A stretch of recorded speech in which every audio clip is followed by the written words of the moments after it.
எனதருமை சிங்கப்பூர் மக்களே வணக்கம்.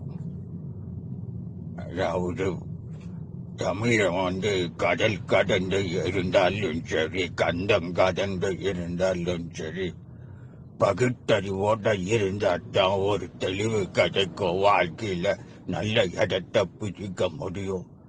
அறிவுக்கு ஒவ்வாதத, அறிவு நம்பாதத நான் சொன்னாலும் நீங்க நம்ப கூடாது. அந்த அளவுக்கு நீங்க இருக்கணும். இதை ஏன் இங்க நான் சொல்லுறேன்னா, அதுக்கோசரம் தான் நான் வந்திருக்கேன். சிங்கப்பூரில் 2 பேர் இருந்தாங்க. 2 பேரும் தம்பதிகள். ஒருத்தர் பேரு மாரிமுத்து, இன்னொருத்தவங்க பேரு பாப்பம்மாள். இருவருமே தம்பதிகள். அண்ணா தோசை கடை அப்படின்னு ஒரு கடையை வச்சு வியாபாரம் பண்ணினது ஒரு பக்கம்.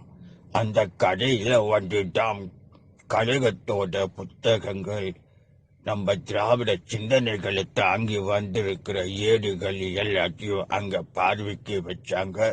நிறைய பேர் படிச்சவங்க வெங்காயம்.